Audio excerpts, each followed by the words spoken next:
Welcome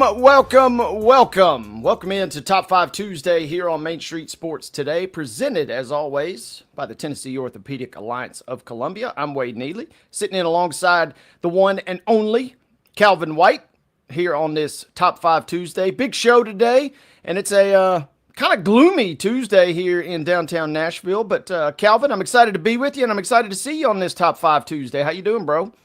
I'm doing good. I'm excited to see you as well. It's pretty sunny here in Clarksville, so I'm sure I haven't got some of that gloomy weather that you're seeing in Nashville, but excited to bring another good show to the people today on Top 5 Tuesday.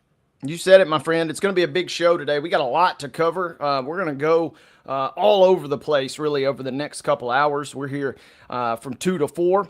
Whether you're tuning in on socials, whether you're tuning in on our YouTube channel, wherever you're tuning in, we've got you covered for the next little bit here. And kind of a quick update, or kind of a primer, a little taste tester, if you will, for what's to come. It is Top 5 Tuesday. That means at the end of our show, at the very, very end of our show, so you got to stick around a little bit, Calvin and I will debate the top 5 sports video games of all time. And you know what?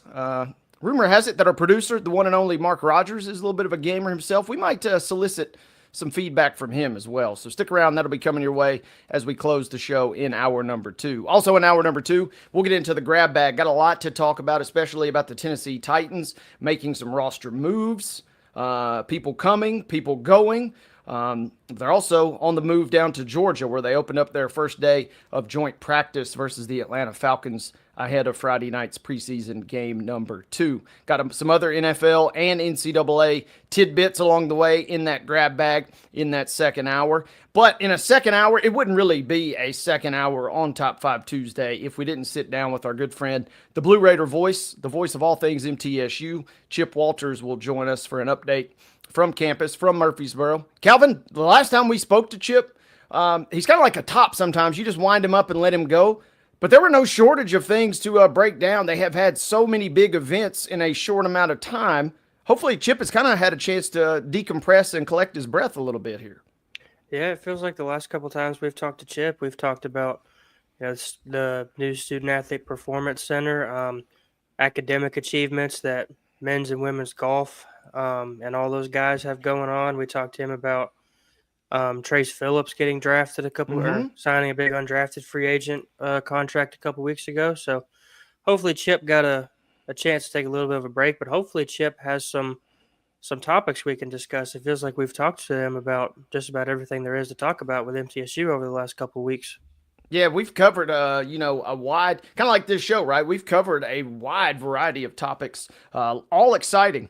But again, Chip Walters will join us at the top of the 3 o'clock hour for all things MTSU. Coming up in this hour, though, we're excited to sit down. Our first guest this afternoon will be CALUM McAndrew. CALUM writes for the Missouri Daily Tribune. We're continuing our SEC football previews. And Calvin, I don't know about you, but Mizzou, man, it feels like they are the quietest 10-win team, maybe entering this season for sure, but they've won 10 games, I think 3 seasons in a row now. Not a lot of buzz about Mizzou. We'll find out if that's worthy or not when we speak to Calum, but they're kind of flying under the radar a little bit entering 25. Yeah, they kind of get stuck behind, your typical powerhouses like Alabama and Georgia, in terms of, Florida, LSU, and teams like that, in terms of just talking points. At least I've never thought of Missouri as kind of a national talking point. Usually because those other teams in the conference that I mentioned, those are the teams that we usually talk about as conference and national title contenders. But it kind of feels like, I don't know if Missouri's turning the corner to where they can join that group where they are national title contenders, but they've definitely improved over the last, 4 or 5 years where they can kind of put themselves at least in that tier below where they're one of the better teams in that conference. Yeah, it should be a fascinating conversation. Again, CALUM McAndrew of the Missouri Daily Tribune will talk us through an interesting season ahead for those Missouri Tigers and head coach Eli Drinkwitz. So that'll be coming up here in just a matter of moments. But Calvin, we've got something also. I would ask you what you've been up to and kind of what you maybe did over the weekend. But the more I think about it, that's probably something we should maybe save for our top story, other than the events of the top story, which we'll get into in a minute. How was your weekend, and kind of what have you been up to as we creep closer and closer to high school football kicking off next week? Yeah, I had a good weekend. I finally got all my information submitted for my Montgomery and Robertson County High School football preview magazines. We're set to send those to the printers sometime soon. Those should be out next week. And then Sunday we'll get to it in our top story, like you said. But and you and Mo talked about it a little bit yesterday. But I did spend my Sunday at the final round of the FedEx St. Jude Championship. Got to see Justin Rose winning the playoff over JJ Spawn. But don't want to spoil that too much yet. We'll save the rest Yep. for the top story. Smart thinking right there. I like what you have done there, Calvin. So kudos to you for going to Memphis and being there for what was a fantastic Sunday, catching that on the telly over the weekend. But you were there on hand, and also kudos for not giving it all away. Because Calvin, we still got a little bit more to get into as we kind of kick off this show. But without further ado, let's give the people what they want. Let's give them last night's results. Let's give them today's schedule. And let's do that, folks, on the Rundown. This is the Rundown. All right, boys and girls, we go to the Rundown. Just 2 games on our Main Street Sports Today Rundown last night. One in Major League Baseball. It was a nice win for my beloved Houston Astros. They defeat the Boston Red Sox, the visiting Boston Red Sox. More on them and more on that game coming up a little bit later. But 7-6 was your final in that MLB showdown last night. Just one little old WNBA game on the slate last night. It caught a decent chunk of the second half of this one, and Golden State kind of throttles Connecticut down the stretch, winning 74-57. Again, an MLB score and a WNBA score. It was kind of a light schedule, but that sets you up nicely for a little bit more events this evening, Calvin. Yeah, there's not much on the slate for tonight, but more than last night, like you said. The Braves are at the division rival Mets. First pitch for that game will be at 6:10 p.m. You can find that game on FanDuel Sports Southeast. The Boston Red Sox are at your Astros, Wade, at 7:10 p.m. First pitch for that one. Little WNBA action. The Dallas Wings are at the Indiana Fever at 6:30 p.m. on ESPN. And the New York Liberty are at the Los Angeles Sparks at 9 p.m. And you can catch that game on NBA TV. Ladies and gentlemen, those were your scores. That was your schedule. And that concludes today's Rundown.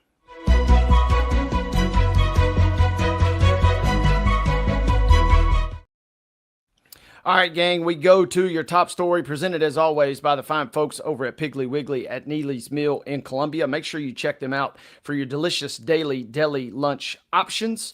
Open from 11 a.m. until 6 p.m. They also offer hand-cut meats, and everything is cost plus 10 at the cash register. That's Piggly Wiggly, Neely's Mill in Columbia, presenting you our top story. And we teased you guys just a moment ago, but as we teased it, we spent only a handful of minutes at the end of yesterday's show talking about this, but the opening tournament of the FedEx Cup playoffs took place in Memphis, as it's kind of done over the last 3 or 4 seasons, it feels like. But the FedEx St. Jude Championship was high in drama. And as we touched on at the top of this show, Calvin was on hand. And Calvin, first things first, kind of just walk us through your weekend and kind of walk us through start to finish what you observed on the course over there at Southwind. Yeah, me and my dad and my brother, we all went. Me and my dad got to the course about 9:30. There wasn't really anybody that there weren't many people that we were interested in watching up until Scotty Scheffler, JJ Spawn, and Tommy Fleetwood and Justin Rose teed off a little after 12. So we got there. We watched Justin Thomas play hole number 9, and then Jason Day and Tony Finau were a group behind him. So we watched them play a couple holes.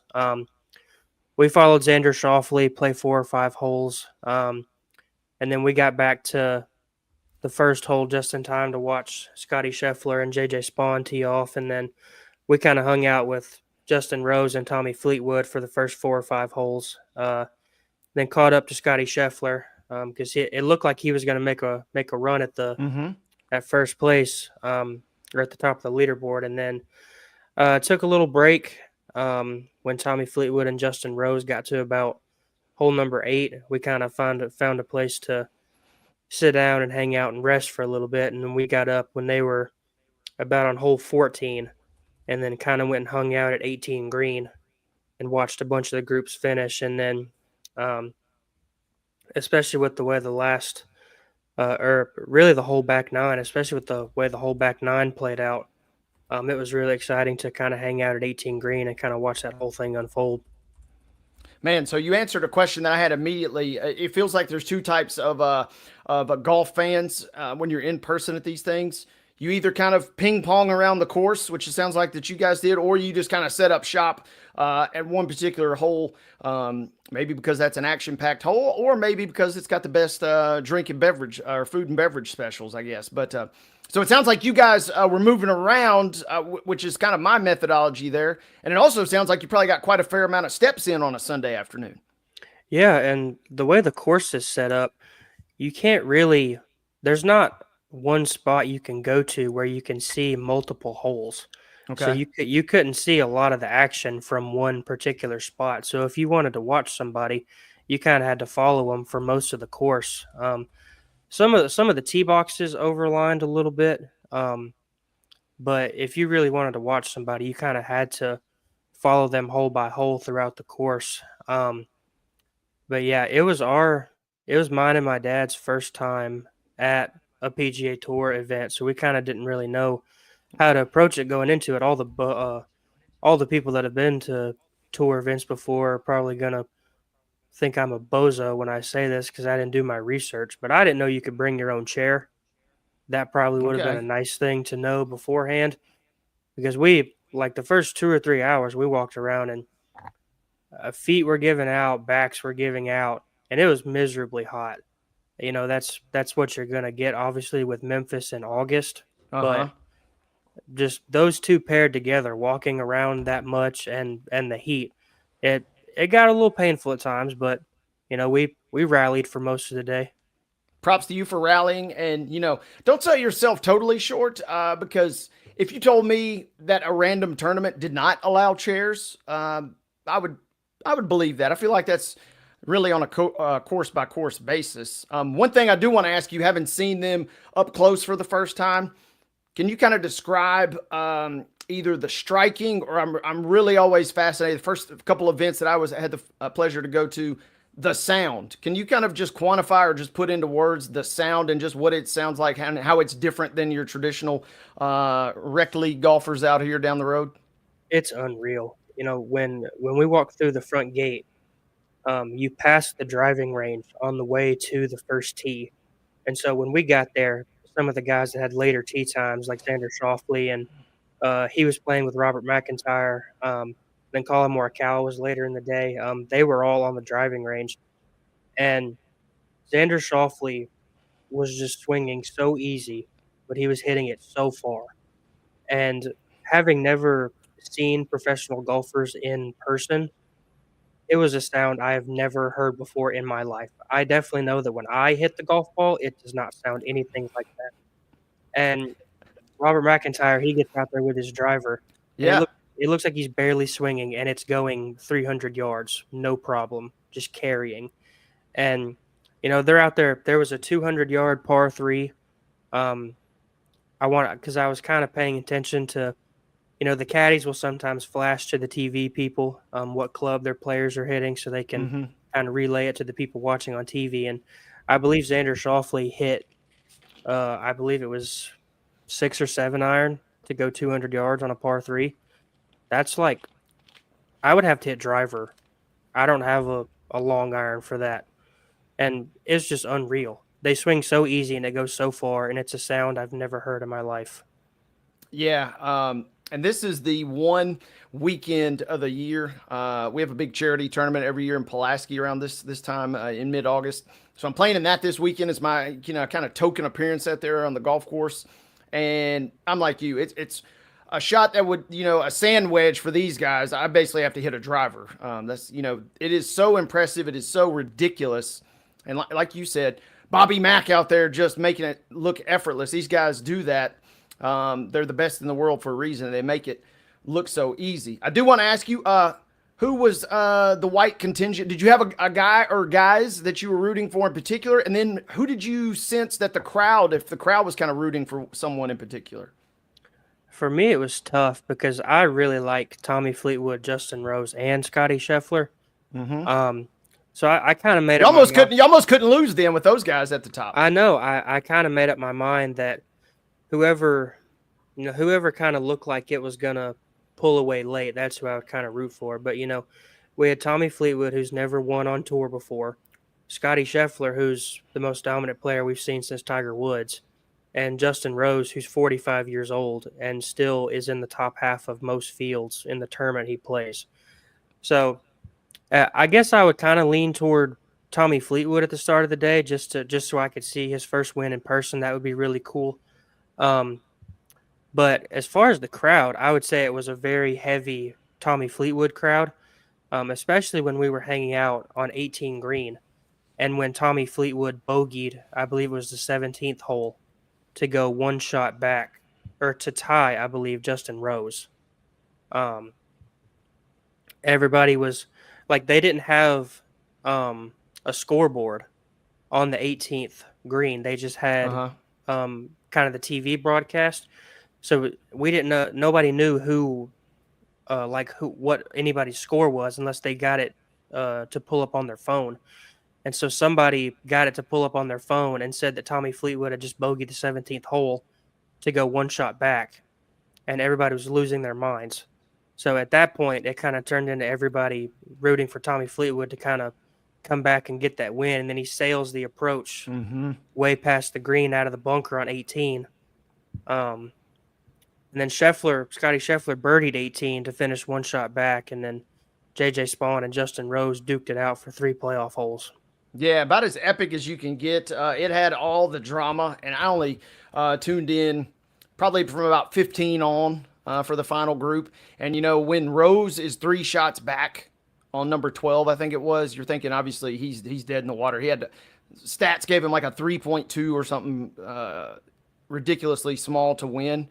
And he just catches fire down the stretch. So that was fun. And I also, man, I'm like you. I was rooting so hard for Fleetwood. And you and I were texting in the run-up to the tournament. It's just still, to me, mind-boggling.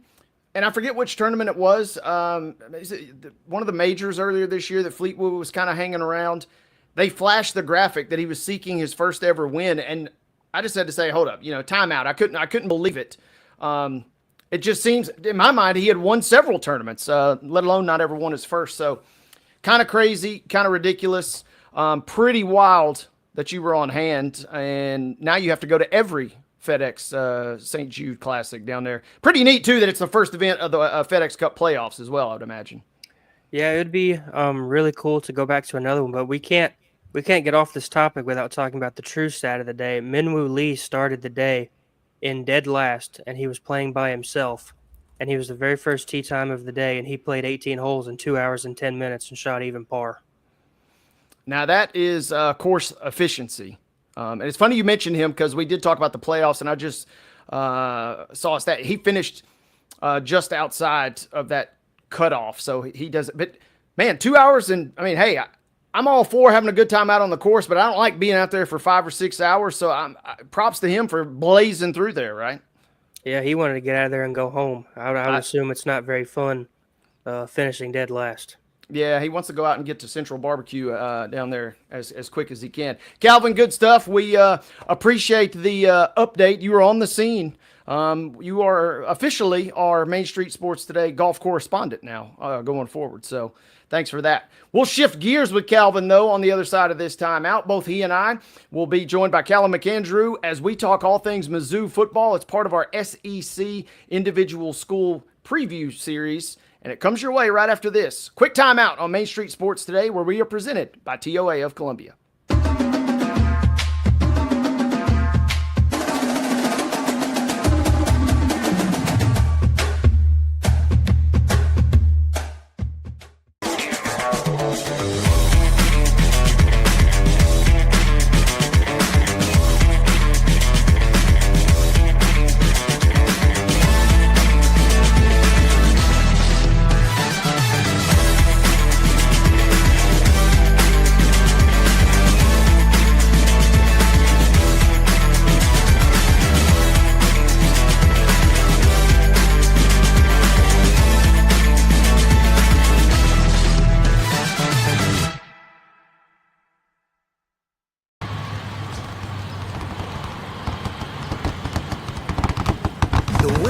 just got closer. All new Sportsbook, the latest gaming machines, live horse racing, and more. The Mid Gaming Hall, Kentucky Downs. Winning just got closer. Deep in a forest at Nashville Zoo, new creatures here for you to view. Phantoms graced in black and white swing high in trees of dappled light. In rocky crags, tall and steep, small antelopes with nimble feet. A wise old man with beard of white, a sentry perched on stony height. Amidst it all, a hunter lies, with coat of gold and steely eyes. A new adventure just for you. Leopard Forest at Nashville Zoo. Open now. Busy bee, yeah, busy bee. If you need Hold on, y'all, hold on. I need to make a call. Hey, this is Brianna with Busy Bee. I'm giving you a call to let you know your technician is on his way. 333. Busy bee. Guys, not yet. Not yet. Busy bee, oh, Now busy ready, bee. guys. Call 775-7833. Custom Stone Handlers supplies over 600 distributors and suppliers with quality stone products. Along with Riverstone, we produce and distribute over 100 building, landscape, and other bulk products. Our goal is to provide quality products, service, and partnerships to ensure our customers' success. We firmly believe the measure of any person or company is how you treat other people and customers. Give them a call at 931-490-4990 or visit CustomStoneHandlers.com.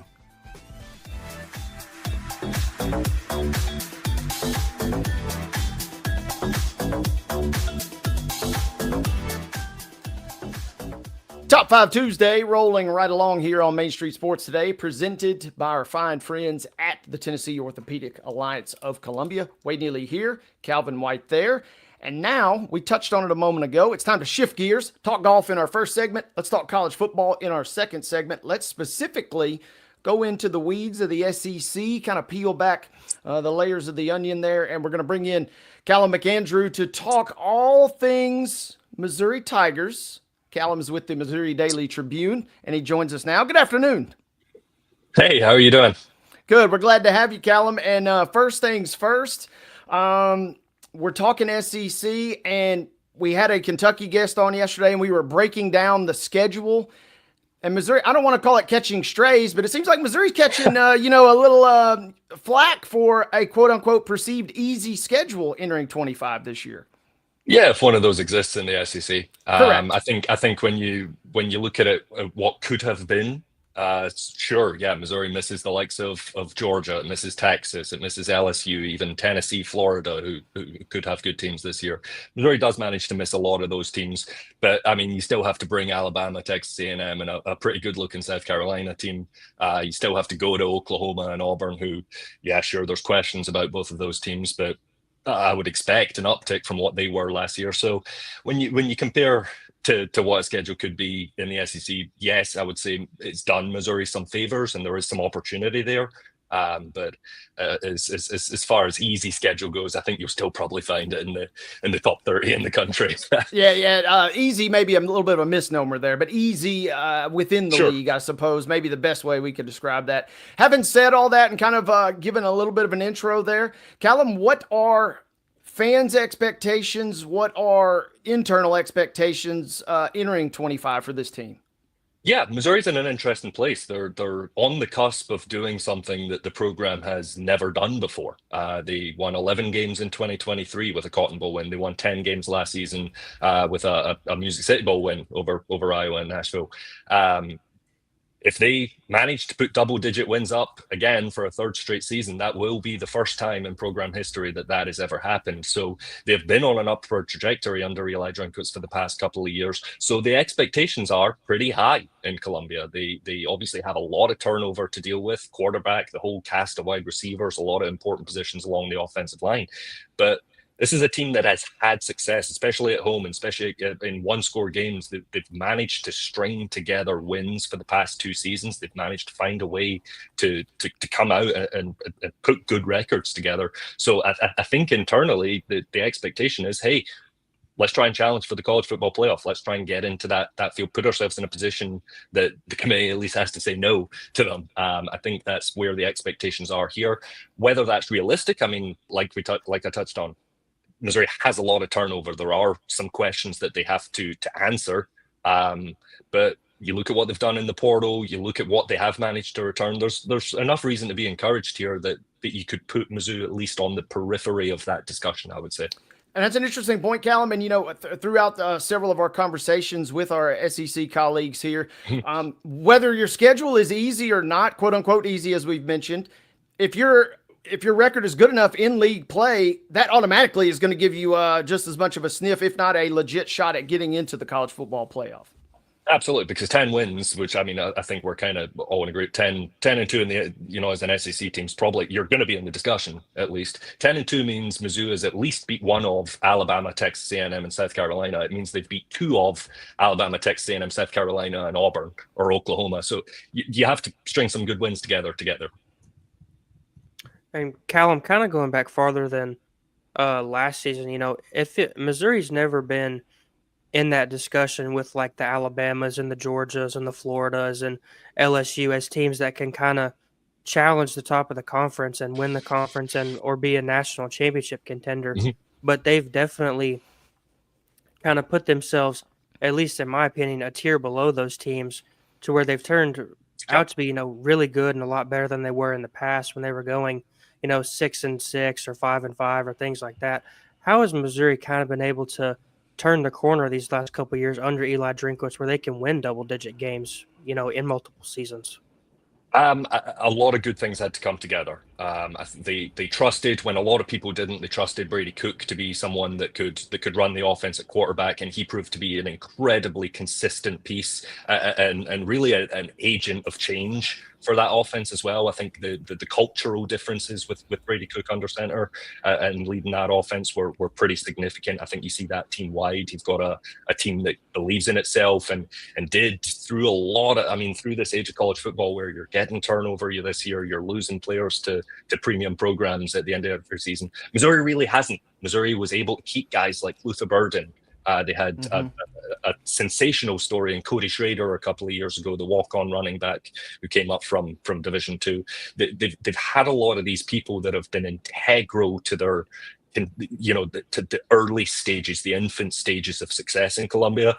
And now you're kind of seeing that after effect where they're able to attract better players out of the transfer portal. They're able to bring in guys that are high caliber character in their estimation and keep putting together these winning seasons. This season will be the real litmus test of where that stands, because a lot of these guys are gone now. Brady Cook is now with the New York Jets. Luther Burden's over in Chicago with the Bears. Even over on the defensive side of the ball, you had great players like Darius Robinson, a first-round pick, and Chris Abrams-Drain, a really good corner. Yeah, they're now the foundations of the program that they built are now gone, and they're relying on some development. They're relying on some portal pieces to hit. So we'll see how much they've established that and whether they continue to be in that conversation. Because the next step really is for them is to knock off one of these bigger teams, one of the bigger dogs in the conference, which is something they haven't quite managed to do yet. Talking with CALUM McAndrew from the Missouri Daily Tribune. We are getting into our Missouri preview ahead of the 2025 college football season. CALUM, good friend of mine, is a Mizzou. Believe it or not, there are some Mizzou Tiger fans here in Tennessee, but one of them, he wanted me to ask, talk to us about the quarterback battle, and is it a real battle? Sam Horn, who just signed an MLB contract, is that correct? And then can he win the job? He certainly can. Everything that we've seen in camp so far, and obviously, the disclaimer here is that we don't get to watch the full practices. We don't get to watch every single rep and every single snap and every single drill. But everything we've seen so far would suggest that this is an equal opportunity quarterback competition at the moment. They came in and they are sharing reps with the starting center. They are taking reps with the starting running back. They are dividing it up and they're letting this play out. And I wouldn't be surprised if both quarterbacks came out in Missouri's opener against Central Arkansas, maybe split a half a piece. Mizzou's done that before. They did that a couple of years ago with Sam Horn and with Brady Cook. Obviously, I think you hear the reports about what Bo Papula was paid in NIL money to come to Missouri out of the transfer portal. You look at his, his success as a wrinkle in Penn State's offense last season. I think the widespread expectation was that Bo Papula would come in here and win this job. But Sam Horn's a good football player. He was Travis Hunter's high school quarterback down in Georgia. He was a 4-star athlete. He's got heck of an arm. He touches 98 miles an hour on the mound, which is why the Dodgers ended up signing him to an above slot signing bonus there. But he's here to compete, and everything that we've seen would suggest that it is 50-50. If I had to handicap it based on seeing a scrimmage, based on seeing what they both can do and what they both can provide schematically to this Missouri offense, I think Bo Perbula provides the more natural bridge from Brady Cook. He's a lot more mobile. He is very effective and in control of the short passing game, kind of some of that dink and dunk stuff that Missouri did with Brady Cook a lot last season, and it did lead them to some offensive success on that front. I think the more natural bridge is Bo Perbula, but we'll see. I firmly expect both of them to still be in competition, perhaps even into the first game of the season here. Callum, there's a lot of talk about Missouri's defense going into this year. Is that defense kind of, because the past couple of years, even though you talk about Brady Cook as kind of one of those guys that was kind of a transitional quarterback in the program, he was a little shaky at times.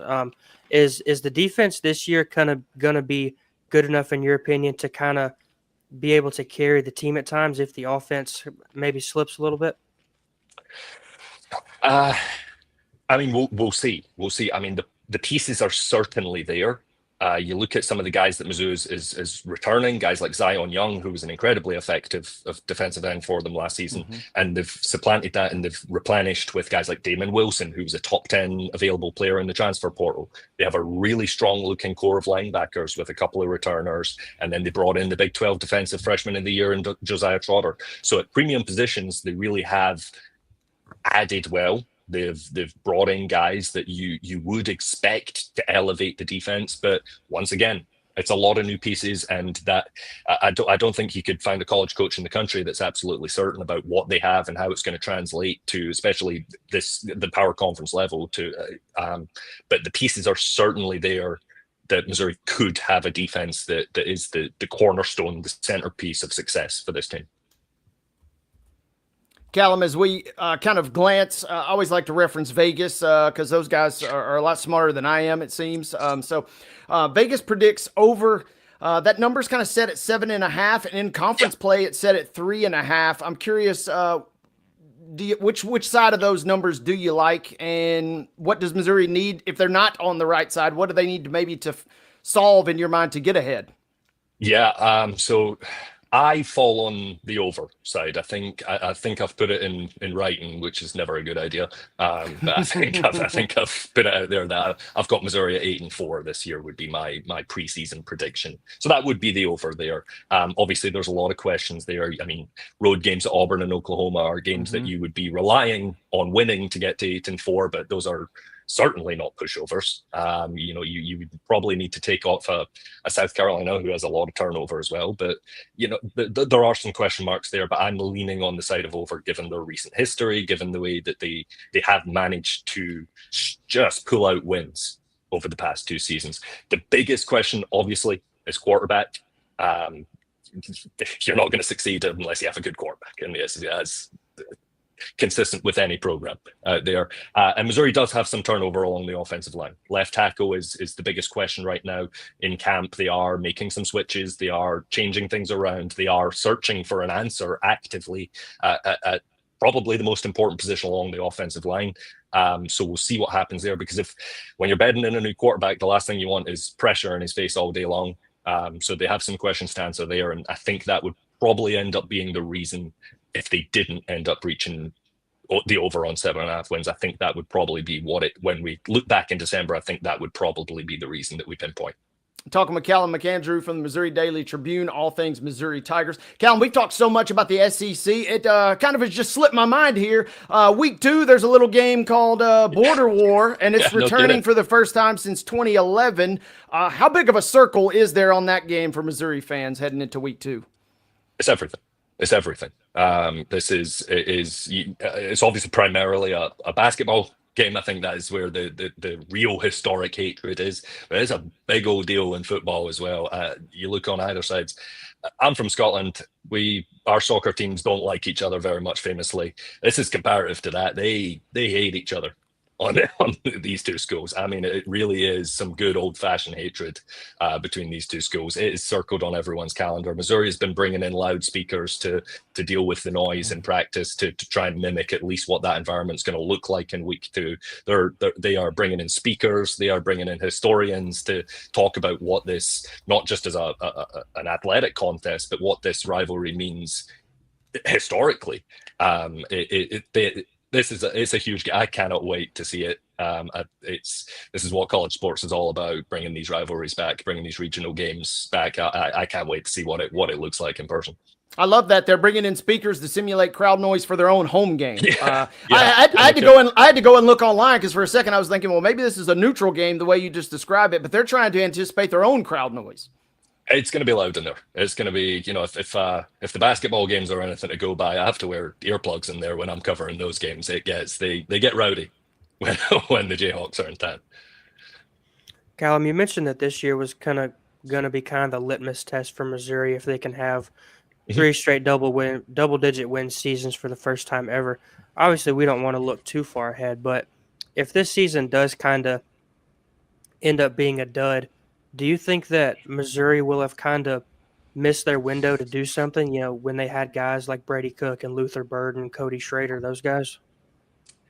No, I don't think that's a good question, actually. No, I don't think so. And the first reason that's come into my mind is when you look at this team, they have the transfer portal additions that they've brought in are guys with multiple years of eligibility left. So I think you could probably chalk this one up. If things didn't go well, I think you could chalk this up as hey, this was going to be a turnover year and it didn't go the way we wanted. Hey, but we've got these guys now with a year of SEC experience under their belt. Bring them back next year and see how that goes. I don't think this is a program that really does have high aspirations and high ambitions for where it is. I mean, they're building a $250 million North End Zone stadium reconstruction. They're investing in this program. They're giving their head coach a contract extension. They do believe that this is the route that they need to go to find the success that they want. So I don't think that there's really an all or nothing element about this year, but there sort of is as well. Every year in college football, there is no more building years. There is no more, you get to, we're actually kind of looking 2 years down. No, you want to win this year. They want to win this year. And it would be a disappointment this year if they did fall short and end up with a 6-6 or a 7-5. I think that would be a marked disappointment. But I don't think it would be a calamity by any extent. I think that they do have the longevity there to maybe turn something around in the future as well. You mentioned that, Callum, and that made me think, let's go big picture for a second. Where does Missouri sit in your mind in this NIL kind of arms race? We're going to talk later in the show about Texas Tech, and they just have money coming out of their ears. What is the football plan for NIL at Mizzou, and is it a promising plan in your mind? Yeah, I mean, Missouri was kind of at the forefront of the early NIL legislation at the state level. They were one of the front runners on that. I forget what number the bill was, but they passed it through where they could begin offering high school students who are from Missouri, if they stay in Missouri and go to high school, go to a college institution in state, they could begin earning NIL payments, and that was a benefit to recruiting for the year or two that they had that advantage. I get, everyone's followed from Georgia to Tennessee now. Everyone's got the same legislation, and now we're all obviously back on equal-ish footing with revenue sharing. But Missouri seems to be in a good place. They've got their collective, the Every True Tiger Foundation set up, which has had some success. They do seem to be. Eli Drinkwitz has been ahead of the curve in this game and adapting to the changes in college football and being more welcoming and less, I can't come up with a better word than just moaning. You hear some college coaches just complaining constantly about the changes, and we haven't really heard that from Eli Drinkwitz. He has adapted and said, hey, this is the reality we live in now. We're going to adjust to it and use it to our advantage, and it has paid dividends for Missouri.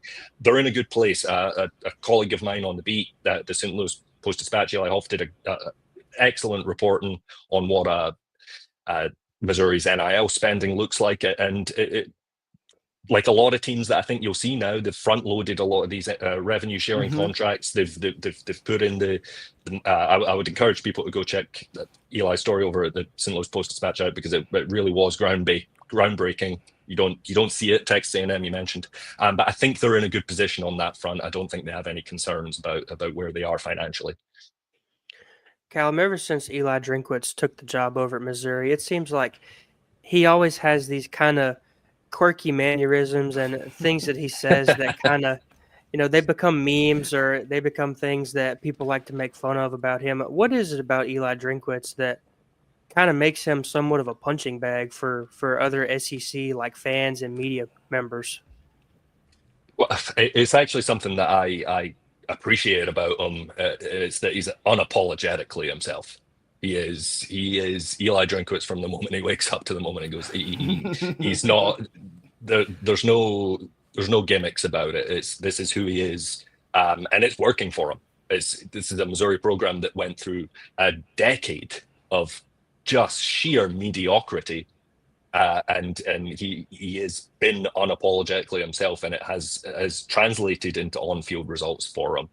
Some of the stuff he says I don't think is maybe worded the right way. I mean, the example that springs to mind is the 30-team college football playoff comments he made at SEC Media Days, which I actually thought was a pretty good idea. Settle in play-in games for the 1 versus 8, the 2 versus 7 in the SEC, and then you don't need to have a committee to decide who gets into the playoff. A lot less arguments that way. I think it was a poorly worded way of explaining it, but I appreciate that he's willing to stick his neck out like that, even when you're going to get eaten up by the media in this conference. It's going to end up as a soundbite on Twitter somewhere for people to take their punches, and it doesn't bother him. And I do appreciate that he's still willing to take on the bigger topics in college football, whether it's been in the past NIL, whether it's been conference realignment. He has always been willing to share his thoughts and take the side of the players more often than not, the players and the fans, and even if that's putting them at risk with some of the conference media members.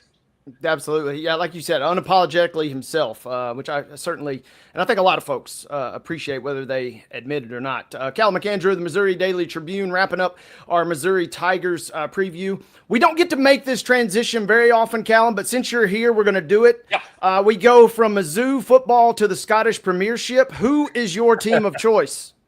I was a Celtic season ticket holder. I'm a huge Celtic fan. I might have my hat around here somewhere, actually. Yeah, no, I'm a big Celtic fan. Okay, well, my good friend and UT Southern soccer coach Will Austin would kill me if I didn't say this, but he's a Killie fan, so we're rooting for Kilmarnock over here. So yeah, we'll chat offline and butt heads in the comments, I guess. And then you just sat there patiently as Calvin and I talked about the FedEx St. Jude Classic, and he was even referencing Robert McIntyre, and I find out you were a collegiate golfer. You could have filled in both segments here, it sounds like. Yeah, so funny story, actually. I played, this was a long time ago now, but me and Bob McIntyre's the same age as me, and there was one tournament, it was the Scottish Boys Amateur Championship. I went out and shot a 72, thought I was in a pretty good place, and then I looked up at the leaderboard and Bob McIntyre had shot a 66. And he went out and shot 2 more 66s for the rest of the tournament and won by about 12 shots. So his ascent is, I've known that one's been coming for a while. I couldn't hold a candle to him. Oh man, Bobby Mack, yeah, you knew from a long time ago. So he's been him for a while. That could have paid off, and we hope that it pays off for Mizzou. Whether it does or not, Callum, you certainly gave us a lot of wisdom and insight here, and we hopefully will get you back on at some point throughout the SEC season to break things down. Anytime. Thank you for having me. All right, thank you very much. Once again, CALUM McAndrew of the Missouri Daily Tribune, talking all things Mizzou, randomly talking a little Scottish soccer for Calvin and Callum there, and then also good stuff about a second or third Bobby McIntyre reference within the first 45 minutes of the show today, Calvin. Bobby Mack is inevitable. Yeah, I'm seemingly so. And imagine that. You post a 72, you're strutting around the clubhouse, you're feeling pretty good, and then you look up 66. And then you're like, okay, maybe he falls off. No, he's firing more darts. So good stuff there. Thanks to Callum once again for joining us here on Main Street Sports today. We're going to take a quick time out. When we come back, Calvin and I will wrap up our first hour. We'll get into the MLB section of our show. We'll talk a little bit about the Braves and their series that kicks off tonight. We'll talk a little bit about my beloved Astros, Game 2 versus Boston tonight. Other MLB news and notes to close out hour number 1 on Main Street Sports today, presented by TOA of Columbia.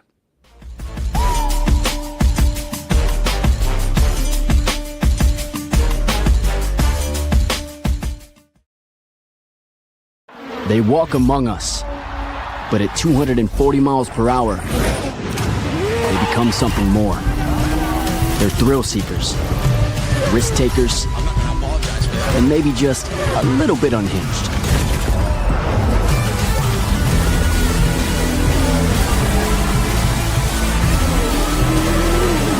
Buckle up. This new era of speed, this racing revolution, it's just getting started. Hi, I'm Stephanie Miller.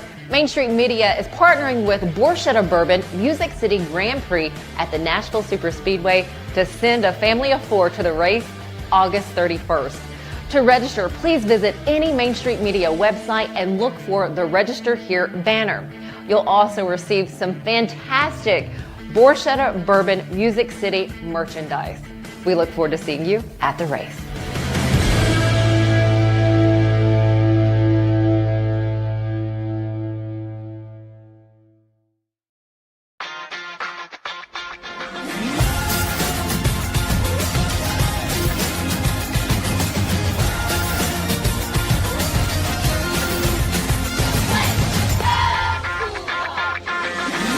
Zion Christian Academy at zioneagles.org or 931-388-7531. You can schedule your appointment to visit their beautiful campus. Again, zioneagles.org or 931-7531 to schedule your visit today.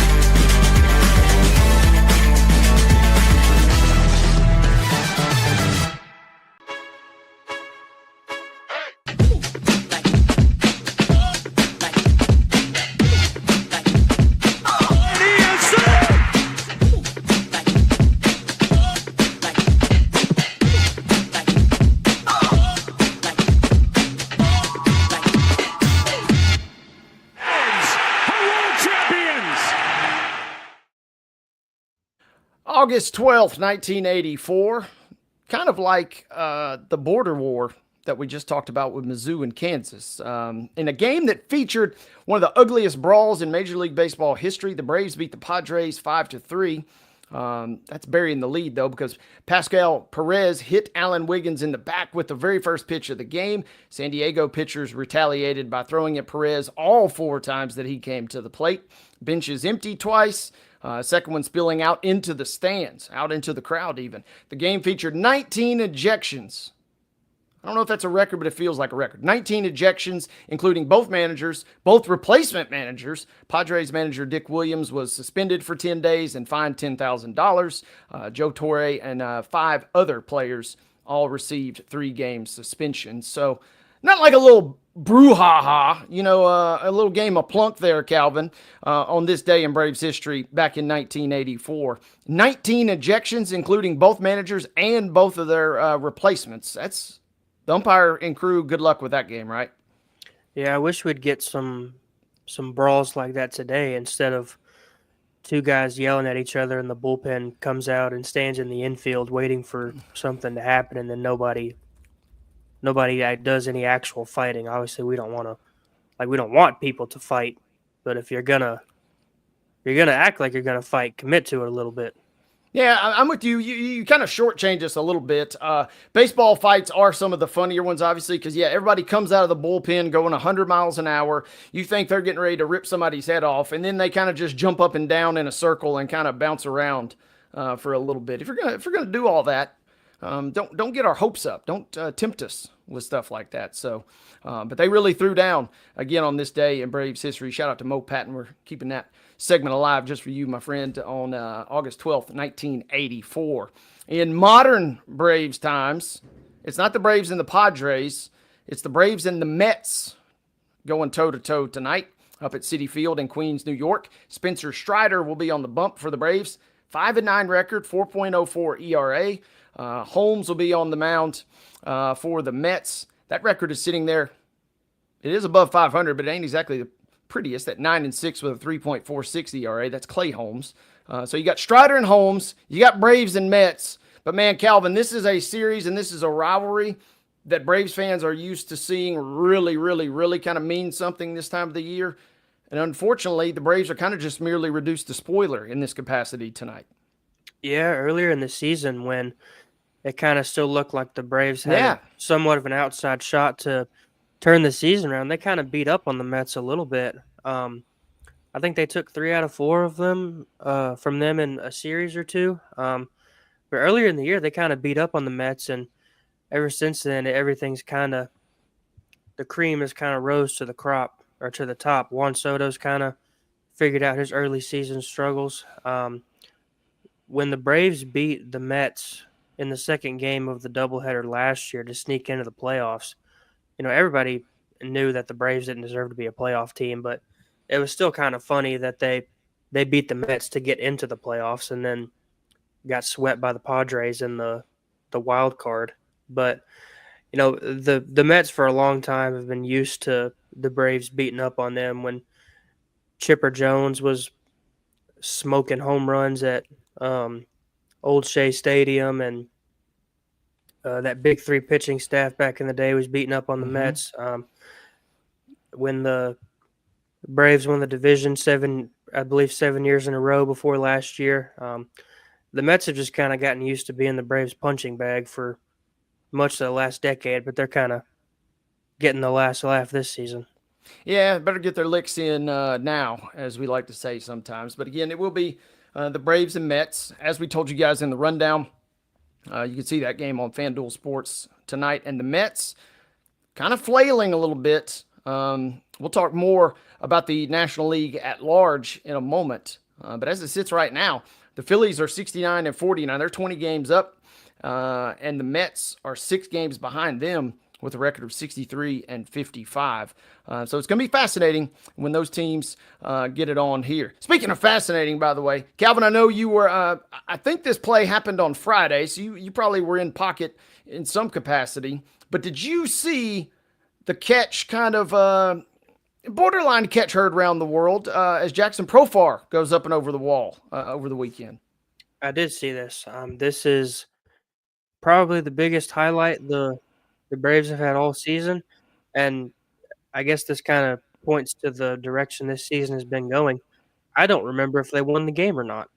I think they won the game, but I'm not gonna assume, because this year it's a very bad thing to assume if the Braves won a game or not. Yeah, and if it was Friday, I can't remember when this play was. What I can tell you, though, is that producer Mark Rogers has got this play queued up, and for good reason. This play we're about to show you guys, as Profar climbs the wall here, it was named MLB's Chevy Electric Play of the Week. Producer Mark. Uh-oh. That ball is deep. Profar at the wall! He brought it back! Watch how high he gets up over that the is wall. unreal. Up but deep for Jurickson Profar, and there's that $1 million smile after the fact. He timed it perfectly and takes one away. That is an outstanding catch, Calvin. And, he gets up so high. I don't know what behind that wall really looks like. But that was up to his midsection already. The only way that could have been better, obviously, is if he flips over the wall and then we just see the glove, come up after. But unreal stuff. And like you said, the highlights haven't been plentiful, so we had to make sure to squeeze that one in.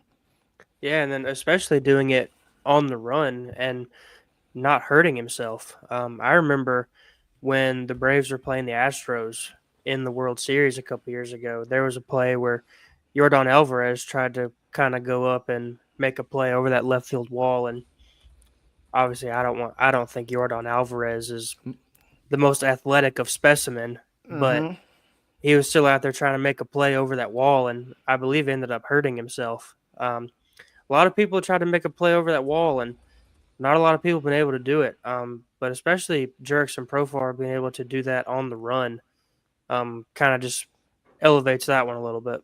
Yeah, Alvarez has had some tough luck. That play that you referenced, that was on a Soler homer, which felt like there was quite a few of those in that particular World Series. I've tried to suppress some of those memories there. But also a year later, he had to leave a game with shortness of breath after he collided with the wall. So Alvarez has, had some tough bouts with the wall anytime the Braves are playing. So good stuff there on Profar. One other Braves note before we quickly wrap up this segment here. If you're still tuning in, and you're still a Braves fan, I should say, and you're still kind of tuned into the season, some good news, hypothetically, Calvin. Chris Sale sounds like he's on his way to recovery. He's going to have a rehab start tonight with AAA Gwinnett.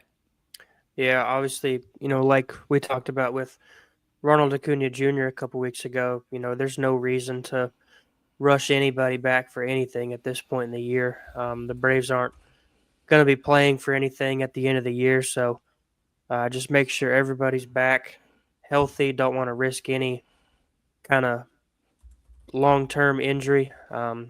Make sure that everybody's fully healthy. And then if he can provide some quality starts to round the year out, then kudos to him. He's a guy that's been hurt for very long stretches in his career.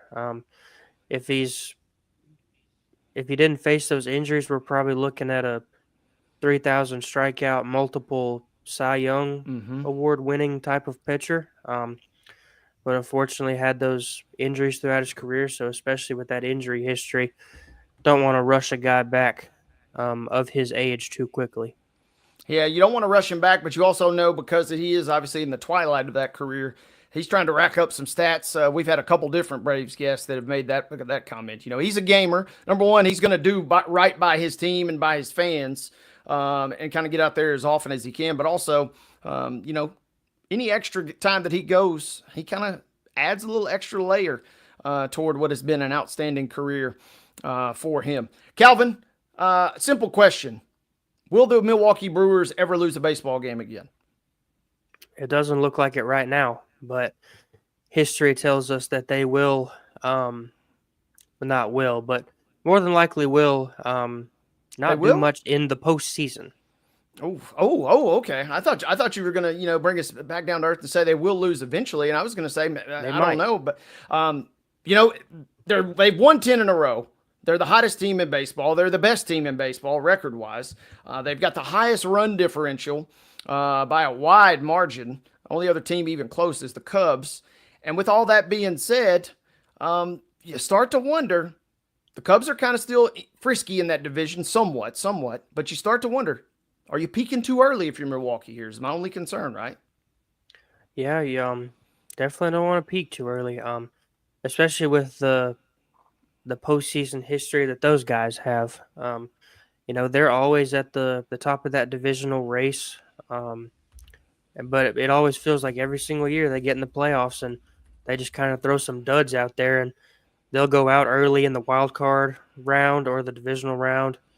Made the NLCS last year, but those years prior, I kind of felt like they would just get out there, have these awesome regular seasons, and then throw duds up in the playoffs. Yeah, we'll keep tabs on the Brew Crew as they roll along. The Sounds will be in action tonight at 5:35, taking on the Durham Bulls. Might be an appearance tonight for Durham reliever and former Giles County, back in my old stomping grounds. Ben Peoples is in the bullpen there for the Bulls, AAA affiliate of the race. We'll see if we see Ben. We'll see if the Sounds can kind of pick themselves up. All the wins have gone toward the big league club, and the Sounds got swept last week by Jacksonville. So see if something can give and change tonight as the Sounds, again, are at Durham at 5:35. That will put a bow on our first hour here, but wait.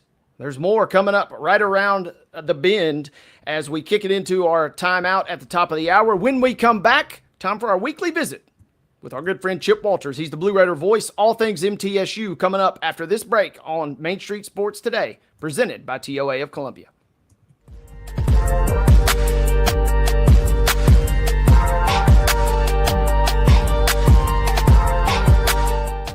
Jones & Lang Sporting Goods here in Columbia has been outfitting teams, officials, and anybody else from T-ball to college for 50-plus years. Be sure and check them out at 931-388-8060 or online at jonesandlang.com. Jones & Lang Sporting Goods, the look of a winner. Zion Christian Academy at zioneagles.org or 931-388-7531. You can schedule your appointment to visit their beautiful campus. Again, zioneagles.org or 931-7531 to schedule your visit today.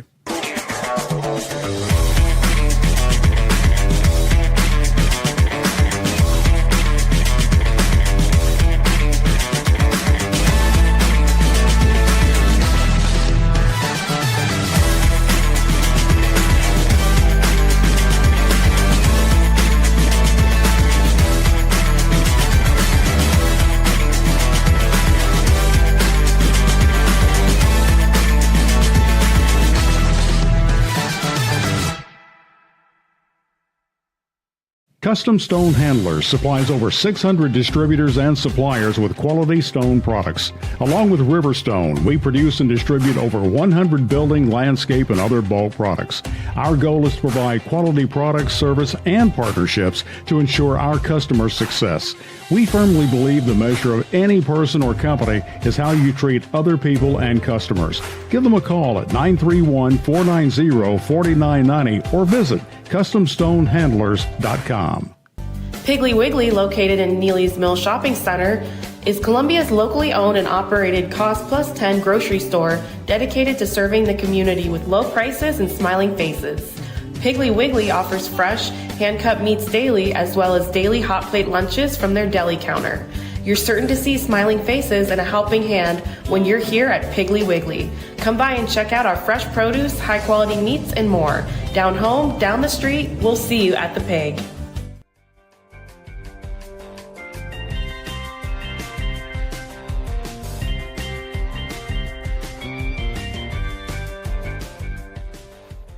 Three minutes past the top of the hour here on Main Street Sports Today, presented as always by TOA of Columbia. It's Top 5 Tuesday, coming up at the end of this second hour on Main Street Sports Today.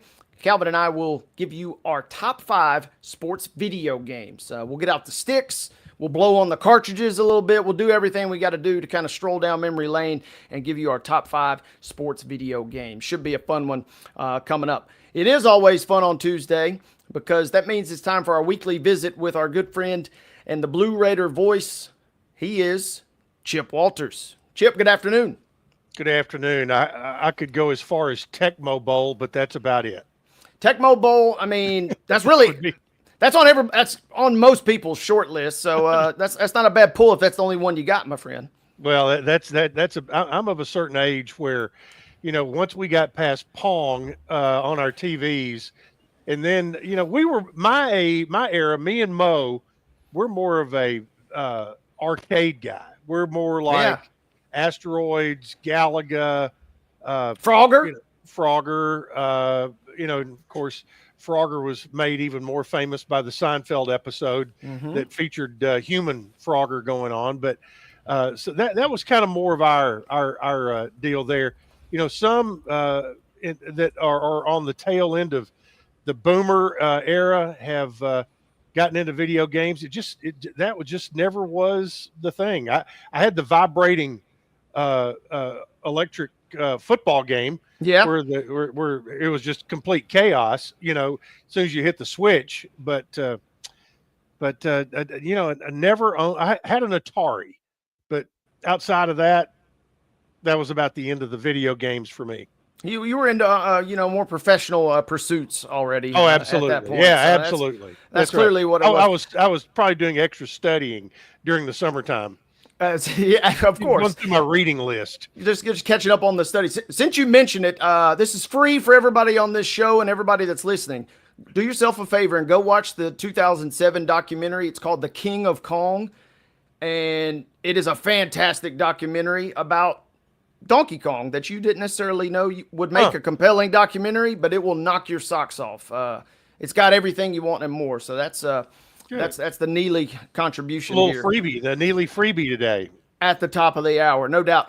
Chip, Calvin looks like he's got a nice new haircut going on there today. We opened the show, Chip, by getting a recap. Young Calvin was down at the St. Jude Classic this weekend, taking on the PGA Tour. Ah, good deal. Do you have a Pronto Pup? What is that? That's the hot dogs they sell there. They're called Pronto Pups, or used to be. It was too hot to consume any type of food. But liquid, it was. Now, were you there when the FedEx plane did the flyover with Fred Smith's initials on the bottom? No, I think that was Saturday. I was there on Sunday. Okay. Oh, well, you're a Sunday kind of guy, so yeah, I get it. Yeah, there was plenty of H2O consumed on Sunday. Okay, among other liquids. No. But don't do that to me, Chip. Plenty. Water is the only reason I'm here to tell you about it today. It was miserably hot. If you're downing other liquids at a place like that in the temperatures like that, Calvin, even though he's on the show on Tuesday, I don't know if he would have been ready for this show on Tuesday if he was knocking them back at the course in the heat like that, Chip. Understand. He gave us a good breakdown though. In our first hours, we talked about the FedEx Cup moving into round 2. Chip, let's speak of moving into round 2. Beautiful little segue I pulled right there. Tell us more about the second scrimmage that MTSU football just recently conducted. Well, it's coming up. It's coming up. Beg pardon. Coming up on Saturday. They had their first scrimmage last Friday, I think, and it's typical first scrimmage. I think the one coming up this week is probably the one where I think, to use a golf metaphor, that'll be moving day for some folks because, you're 2 weeks plus into fall practice. This is going to be your second scrimmage. It'll be about 100 plays, somewhere in that neighborhood. And this is where positions get solidified. This is the week where guys who, they've gotten there and said, man, this guy can't miss. Well, maybe he keeps missing, or exactly the opposite. Here's a guy that, you really didn't give a chance to, but he's knocking out of the park, during practice. I think this is going to be a scrimmage that, it's going to define a lot of the two deep going into, which will be 2 weeks from Saturday.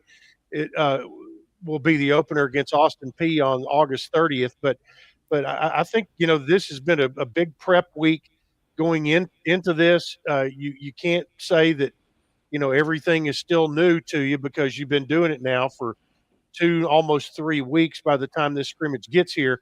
But, it's going to be hopefully not as hot as it was on the golf course for Calvin over the weekend, but you hope you've got good weather where everybody can be at their best and have a good 100 plays or so. Chip, I was also this just dawned on me too. I guess maybe more for Coach Mason, but man, there was so much activity kind of away from football, kind of bigger picture things that went on campus last couple of weeks. Was everybody still, business as usual as much as they could be, kind of amidst all that? I think so. One of the things that was, and I'll back up just a little bit. One of the really good things they were able to do was they were able to get the entire football operation into the new building before fall camp started. So you're not having to deal with that. That there was a lot of activity, but it was basically over a 2-day period. You had a Tuesday night event, and then you had the Wednesday morning situation on media. Then you did have media day the following Tuesday after that, which, that didn't really affect many people. I mean, kept Coach Mason and his coordinators and a handful of players, Nick Vattiato, Parker Hughes, some other guys, kept them on the move, but it didn't really affect the schedules of everybody else. What I have heard is that the effect that the new building is having on these guys, in the sense that, and Calvin can tell you this because he's chased them down the last few years, is that they were in a coach's office for a meeting down in the dance studio to do their weight training. They had to then go up into the football press box for their video work with their position group, and then back down to the locker room and then out on the field. Well, now everything is in the building. I mean, your first floor is your locker room, weight room, training room. From the locker room, you're 50 steps from the weight room. From the locker room, you're 15 to 20 steps away from the training room. You're 15 steps the other way from the equipment room. So it's all right there. Player lounge there on the player lounge is on the second floor, but it's all there. Caitlin Manning, the chief of staff for the football team, during the media day that morning, she and I were talking about how these players have really taken to this building being home and a place that they want to hang out with their teammates and be there. If they're not in class, that's where they come hang out. And she said the night before media day, they'd had, film session that went to like 8:30, 9 o'clock. Well, they were going to have to be back over there at 5 the next morning for practice. And she said guys were coming in, and a handful of guys had pillows. And she goes, what do you got pillows for? And they said, well, we really like the player lounge. We brought pillows. We're just going to sleep on the couch in the players lounge since we got to be here at 5 in the morning anyway. So, it's a good sign that they want to be in that building. And Mace was telling me that guys are coming off the practice field, jumping in the shower, then going up to their position room, and before their coaches got there, and we're already watching film from that day's practice. So because it's immediately uploaded, and they can go in there and watch it on their iPad or their whatever, or even on the screen in the position room. So this building is already paying off a lot of dividends in time management. Obviously, all the stuff that's available for recovery and strength and conditioning and all of that. So they're getting into the routine. Coming up, you're still, you'll have welcome week coming up next week, and then classes will start on the 25th, I guess. You'll have convocation on the 23rd. Fan day will be on the 23rd. We'll talk about that in a little bit, but they're in their routine now, and they're spending right now it's all football because summer classes are over. Graduation was this last Saturday. This is a big week for practice leading into this scrimmage coming up on Saturday. And looking at the two deep, their running backs, Jaquel Middlebrook had a good day the last couple of days, but we hear good things about Ricky Hunt. How are all these new receivers? How are they going to be? Gamarion Carter had a big day on media day. He had a couple of, big long catches. But AJ Jones, a guy from Arizona, how's he going to be part of the mix? A lot of those guys, and who is rising to the top along that offensive line, because, job one during a lot of fall camp has been about keeping Nick Vattiato upright and giving him time, and 1A, having your run game be effective. So there's that's right there. There's a quick look at the depth chart that I can't show anybody, and so there's that's a big piece of it this week. Chip, kind of pivoting a little bit. Mark, if we can bring this up. Chip, I saw a tweet earlier of the new sound system that got put in the Murphy Center. Just kind of, I've heard people talk about that over the last couple of years, how that was something that they would like to see improved in the Murphy Center. Just kind of how does this go toward, the new Jumbotron and the new floor and those kind of things in terms of just kind of giving the Murphy Center a facelift? Well, the Murphy Center, I wish I looked as good at 52 as it does, but and a sound, 2 years ago the new video boards went in.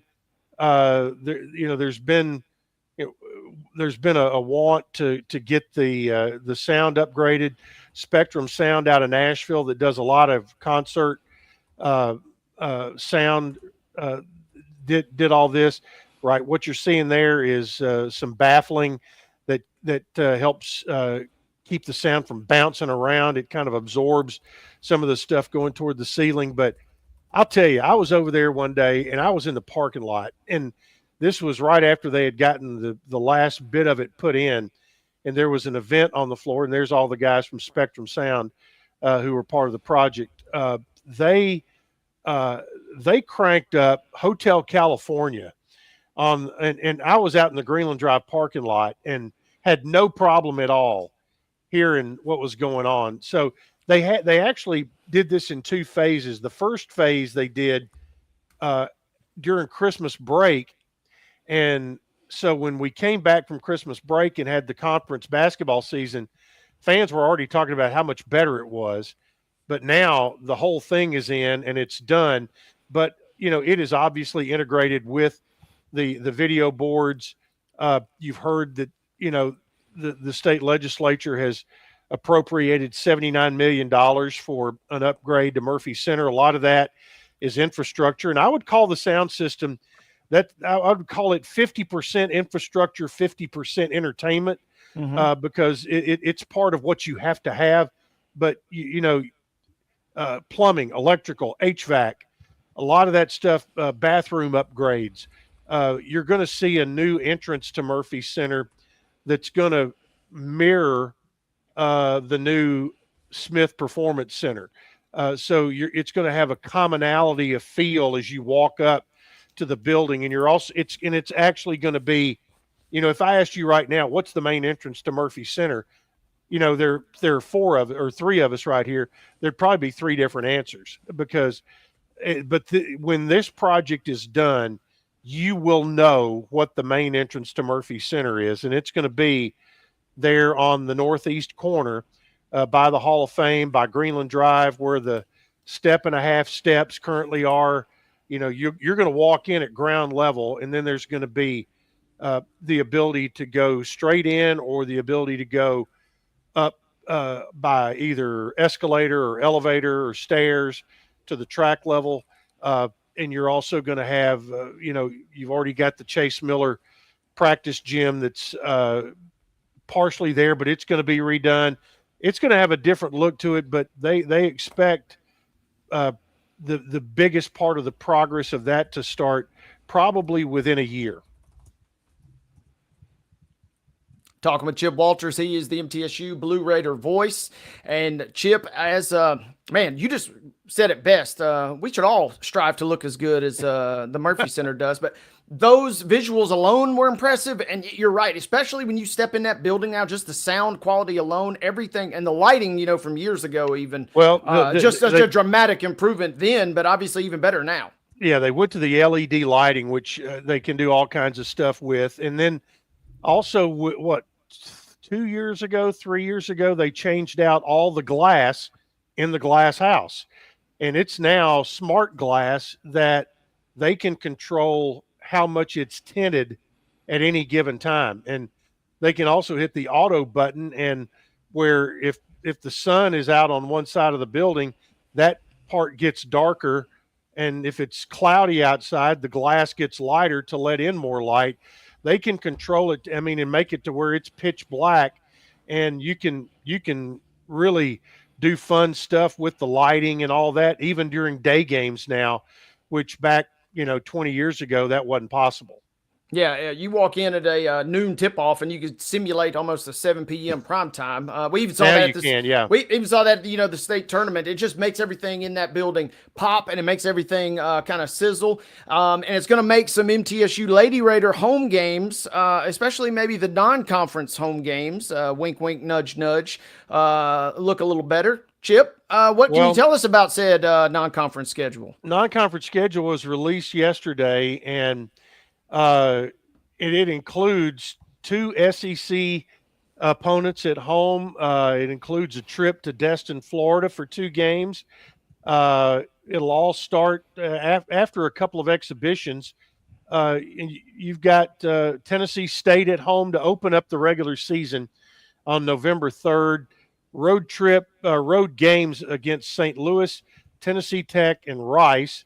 Then one to put this one in ink in your calendar. November 20th, the Lady Vols of Tennessee will be in Murphy Center.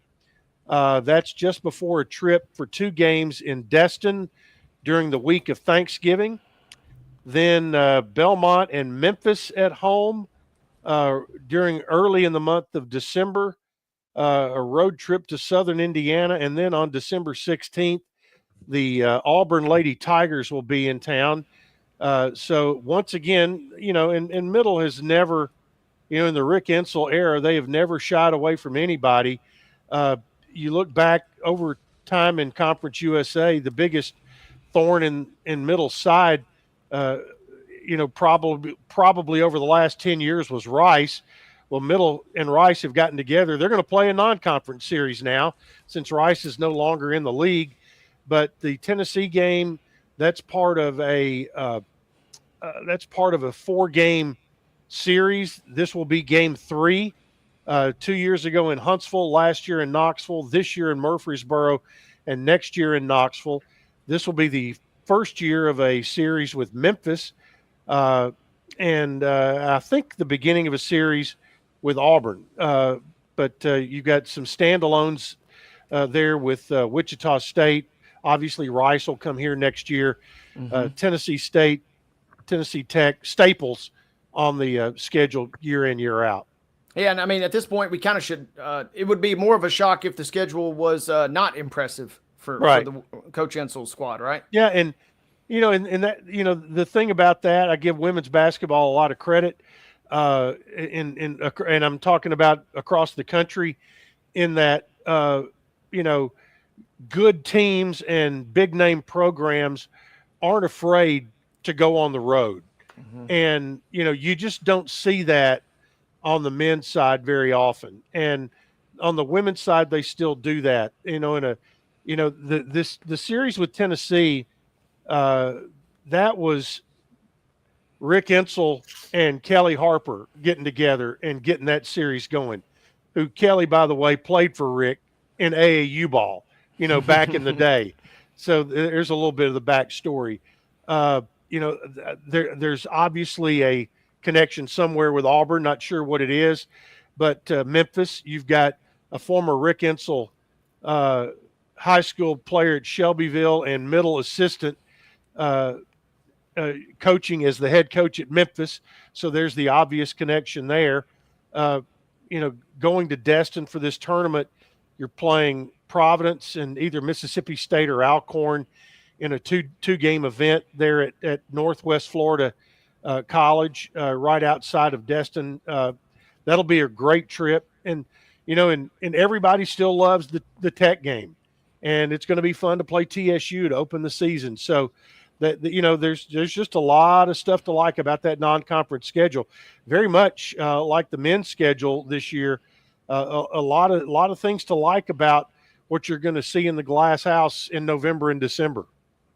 Chip, over the last couple of years, it feels like that the last 3 or 4 years with Courtney Whitson, Savannah Wheeler, Jalen Gregory, Anastasia Boldrava, it feels like this has been the most dominant stretch of MTSU women's basketball, despite all the success that they've had, going to the NCAA tournament just about every year. But, they lost every starter from last year, if I'm not mistaken. Just how does this year's team kind of, in your mind, stack up to the ones of the last couple of years? Well, and I haven't. I've seen them. I've seen a little bit of them work out. The one thing you keep hearing, and you're right. The last few years has been a dominant period. I look back at the Alicia Clark, Jackie Pickle era, where you had 5 starters that all scored 1,000 points in their career. That was pretty dominant. And I also think back in my era, the Kim Webb, Jennifer McFall era was pretty dominant back in those days. But what you hear about this group is that while every starter is gone, this is going to be a young team, but maybe the most talented young team that Coach Insel's had. You've got some kids coming back who you're hoping and expecting to see make a jump. A local kid like Gracie Hamby. You're looking here, a freshman from Taiwan, Yuhan Lin. She's a 5'9" point guard that there's a lot of things going there. Emily Monson coming back, Blair Bogus, who was a Miss Basketball out of Wayne County. She comes in. Blair Bogus, to me, she's the prototypical Lady Raider. She's mid-state, country tough, and just a great basketball player. Might get out-athleted by somebody, but she's not going to get outplayed. Can't wait to see her play. Savannah Davis out of McKenzie, she's set every 3-point record there was in the state, I guess. Then you've got Nicole Dominguez, who is 6'10". Let me repeat that. She's 6'10". Macy Pfeiffer out of New Albany, Mississippi she was Miss Basketball in Mississippi. Jada Harrison just continues to be rock solid, getting healthy. So it's a really talented group with some, you've got a lot of young players who are hungry, and then you've got a few returnees who have a chance. They saying, I've been behind, some really good players here the last few years. Here's my chance. I can't let this get by, and see how they do. And you've got a kid from Spain who just won the U18 gold medal in FIBA in the worldwide FIBA tournament. So there's young talent coming in, and it's going to be fun to watch them grow. And they may have there may be some growing pains with this schedule, but they're not going to shy away from it. Yeah, be battle tested if nothing else. Yeah, that's right. You kind of ran through a lot of those recruits, and man, everyone seemingly kind of more and more impressive. But you go back to Bogus real quick. Maybe I'm just bias from where I'm at, but it feels like, that is a kid and that is a program that just were destined for each other. And for whatever reason, it doesn't feel like that happens very often in college athletics anymore. She seems like the perfect fit with what she brings to the table and the perfect coach to kind of play under. I can't agree with you more. I mean, the NIL era has changed a lot of stuff. The transfer portal has changed a lot of stuff. But, and I think Savannah Davis, she's another one that I think is a perfect fit. But, you look back at all the kids, Jalen Gregory out of, came from Macon County. All the kids who've been here from Shelbyville, Blair Bogus, now from Waynesboro. We've had several from Wayne County. We've had several from Jackson County. And those community programs, that are supported by their community, coming into a college program that is supported by a community that's not a whole lot different from their hometown as far as the support they get, the type of success they expect, and so it'll be a good bunch. Calvin, anything we need to close with on Chip before we let him out of here? I don't believe so. We got to football. Couple of quick things. You close this out, Chip. Family fun night is Friday night. The normal, this is at Strike and Spare out at Stones River Mall. Normally, an unlimited wristband costs you $22.95. For this event from 5 till 7, it'll cost you $10. And the first 100 people there get a couple of slices of pizza and a soft drink. And also put on your calendar Fan Day for Blue Raider football, volleyball, soccer, cross country. Will be at Floyd Stadium from 5 until 7 on August 23rd. And as soon as Fan Day is over, put your chairs out on the turf at Floyd Stadium, because at 7:15 they're going to crank up Little Giants on the video board. Now that is worth checking out alone. If that doesn't get you in the mood for football, I don't know what else will, right? That's right. Little annexation, but I wonder if we'll see a little annexation of Puerto Rico from the Blue Raiders at some point this season. Now that you mentioned that, well, maybe the Cayman Islands, since that's where we're going to go in basketball. Now you're same talking. Neighborhood. Now you're talking. It would still be a little bit of a remix there. I like that. Chip Walters, the Blue Raider voice, giving us an update on all things Blue Raiders, as he does each and every single Tuesday. Chip, thank you for your time, and we will see you next Tuesday, partner. All right. See you, man. Thank you very much to Chip for joining us. Good stuff as always, coming out of the campus of MTSU. And Calvin, they had so many big events in June and July, it felt like. And then poof, now all of a sudden the season is here. We sprinkled in a little soccer talk last week. We sprinkled in we've talked cross country at times with Chip. They really, really get cranked up. Everybody fixates on football, but they've got a lot of stuff going on in these next couple of weeks here on campus in Murfreesboro. Yeah, and we've kind of talked over the last couple of weeks with Chip about, what we think's going to happen throughout the season. I'm excited to get the season started, and we can finally talk to Chip about stuff that's actually happening on the field and results and things of that nature. Yep.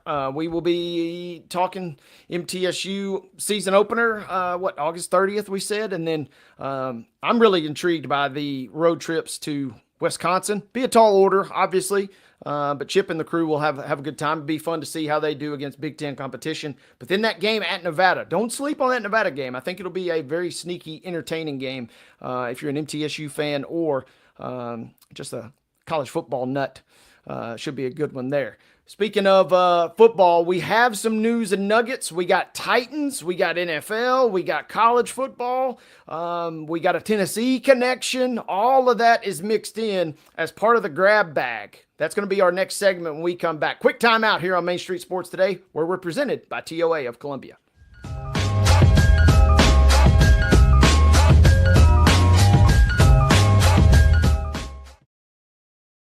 Deep in a forest at Nashville Zoo, new creatures here for you to view. Phantoms graced in black and white swing high in trees of dappled light. In rocky crags, tall and steep, small antelopes with nimble feet. A wise old man with beard of white, a sentry perched on stony height. Amidst it all, a hunter lies, with coat of gold and steely eyes. A new adventure just for you. Leopard Forest at Nashville Zoo. Open now.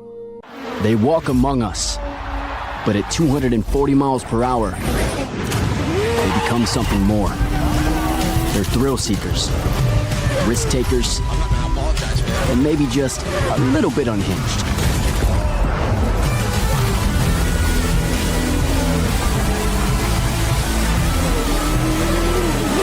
Buckle up.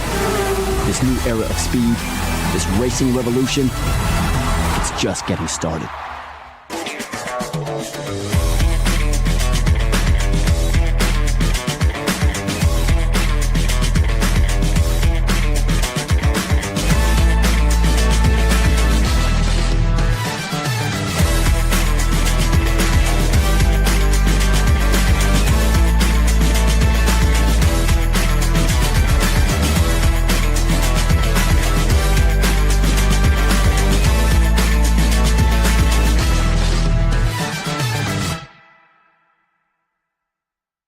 Jones & Lang Sporting Goods here in Columbia has been outfitting teams, officials, and anybody else from T-ball to college for 50-plus years. Be sure and check them out at 931-388-8060 or online at jonesandlang.com. Jones & Lang Sporting Goods, the look of a winner. Piggly Wiggly, located in Neely's Mill Shopping Center, is Columbia's locally owned and operated Cost Plus 10 grocery store dedicated to serving the community with low prices and smiling faces. Piggly Wiggly offers fresh, hand-cut meats daily, as well as daily hot plate lunches from their deli counter. You're certain to see smiling faces and a helping hand when you're here at Piggly Wiggly. Come by and check out our fresh produce, high-quality meats, and more. Down home, down the street, we'll see you at the Pig.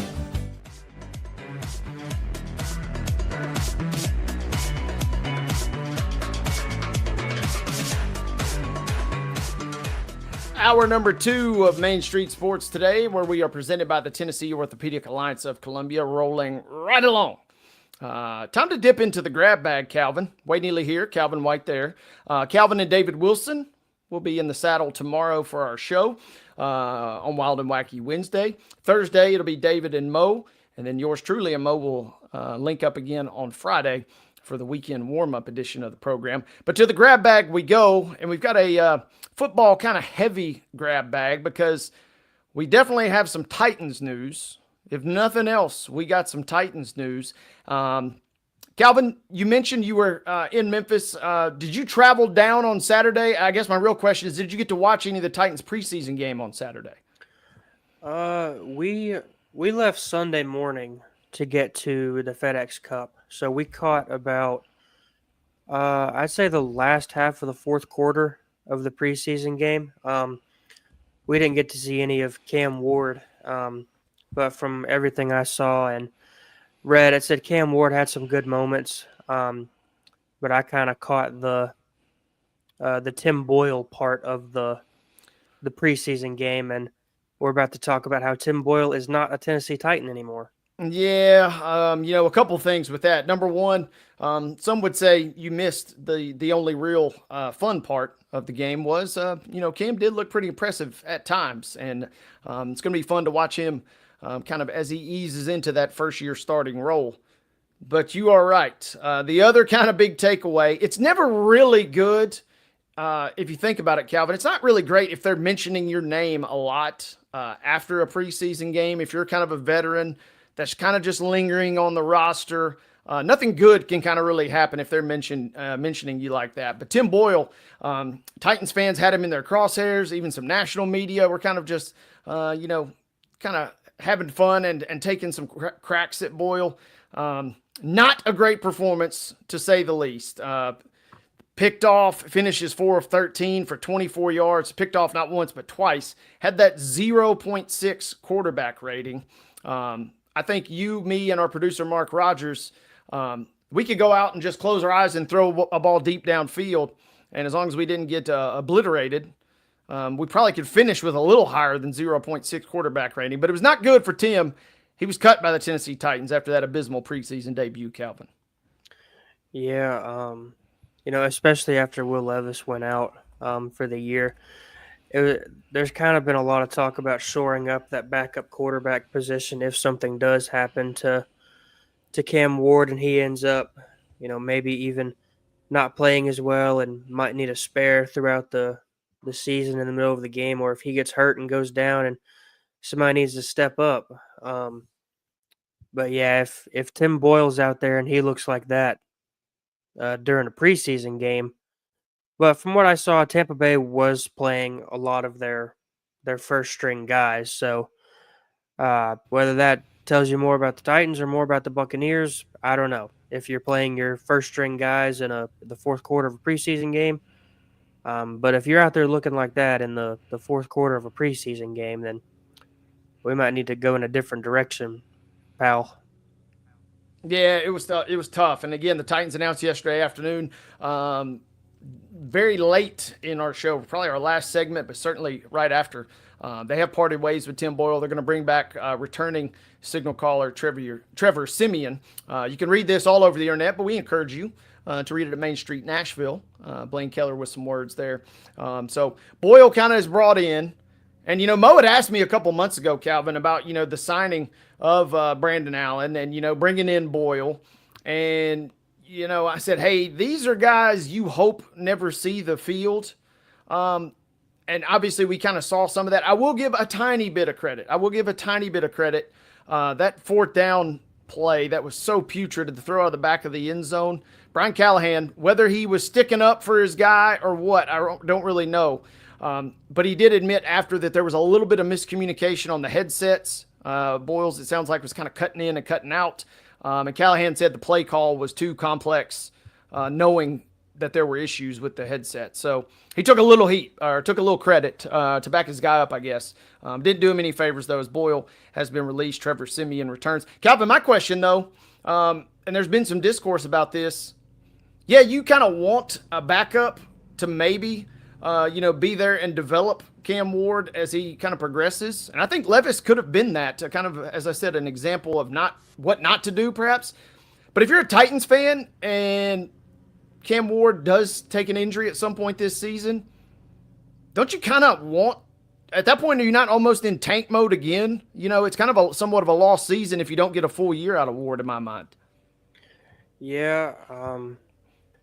I mean, you weren't going to draft the guy number 1 overall to not play him and sit behind somebody, and especially not sit behind Tim Boyle and Brandon Allen and all those guys. So I mean, I heard Terry, our Titans insider Terry McCormick, bring this up on the George Plaster show a couple weeks ago. He proposed that, he said, "What do you do if you're the Titans if you wind up with the number 1 pick again and Arch Manning decides to come out of the draft?" The big discussion was, do you take Arch Manning number 1, or do you trade that thing and kind of try and build with Cam Ward? But the draft this past year wasn't very quarterback heavy to begin with, and that was the one thing the Titans probably needed the most. So, and they've had some bad luck with their draft picks over the last couple of years, so they need to really find a way to kind of develop Cam Ward and, if anything, get him a serviceable backup to kind of carry the load if he goes out of the game for whatever reason. Yeah, it did not, even knowing that you're hoping not to see those guys, Boyle's performance did not inspire any sort of confidence. So, wish him the best. Not going to knock guys, for going out there and putting their body on the line and doing the best they can, but it was not good, and he has now been waived. And Trevor Siemian, who spent a lot of the season on the practice squad last year, started obviously some times with the Denver Broncos, his last start coming in 23, but he has been elevated to the roster, and he will be, for now, it appears, your third quarterback behind Ward and Allen. Some good news for the Titans, though. Some good news, Calvin. Center Lloyd Cushenberry, we've talked about it.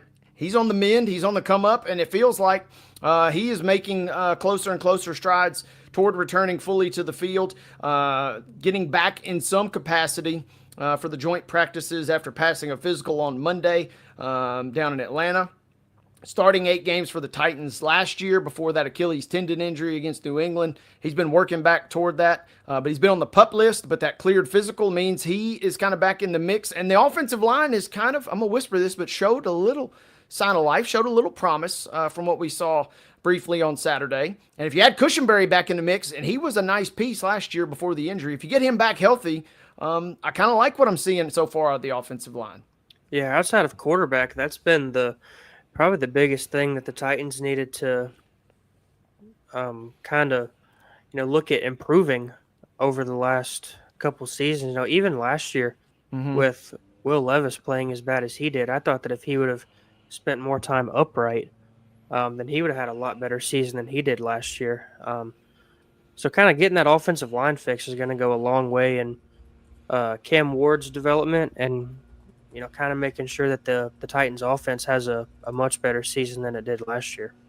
Yeah, and we mentioned the Titans playing the Falcons on Friday. They're in Atlanta. They made the trip straight from Tampa, so they've been on the road from road warriors these last couple of nights. And, again, they're getting ready for joint practices. not good was the kind of indication of maybe how today went, but also the Falcons didn't necessarily look that good. Both teams looked a little rusty by all accounts, kind of from those on hand in Flowery Branch, Georgia at the Falcons facility there. Some more NFL news. Jordan Love, thumb procedure. But don't worry, Packers fans. At least the early reports indicate that after numerous injuries last season, a small thumb procedure is perhaps not even going to hold Love out until week 1. He's maybe expected to make a recovery. But woof, anytime you hear your franchise quarterback and surgery, no matter how big or little it is, you kind of hold your breath right there. But it sounds like Jordan Love might be okay after that. Yeah, especially after the last couple of seasons that he's had, when he was kind of bridging that gap between him and Aaron Rodgers.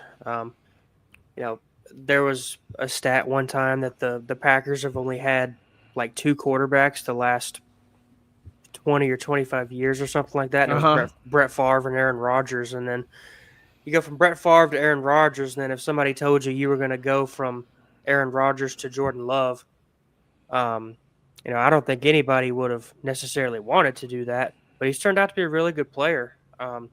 He's had a really good last couple seasons. So having him under center for the Packers is going to be really important to get them back in that playoff hunt and back to chasing down Super Bowls like that franchise is used to.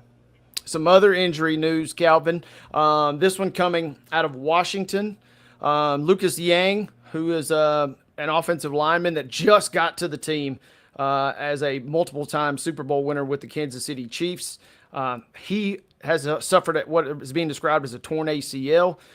We saw the Chargers lose a key offensive lineman last week due to a knee injury. We see the Commanders and a brand new signing suffer a gruesome injury there. So the Commanders, who obviously had such a fascinating and so fun run all the way to the NFC Championship game last year, not off to a great start, and that was some devastating kind of injury news as we continue along in this preseason here. Yeah, another real quick, I'll hit you with this one too. It was not only the Commanders, however, as the Vikings have reported that a wide receiver, and this one, man, this was really tough, Calvin. Wide receiver Rondale Moore carted off with a leg injury. It seems pretty gruesome. He did not even play last season due to a knee injury, but he got injured early in the second quarter of their preseason game against Houston. So Moore potentially, who knows what they were anticipating out of him.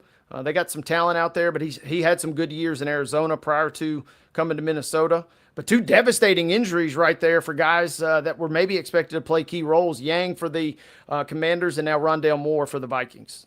Yeah, the Vikings really can't catch a break in that wide receiver room with Rondale Moore being hurt and then Jordan Addison. I believe we talked about it last week. Jordan Addison being suspended the first 3 or 4 games for PEDs.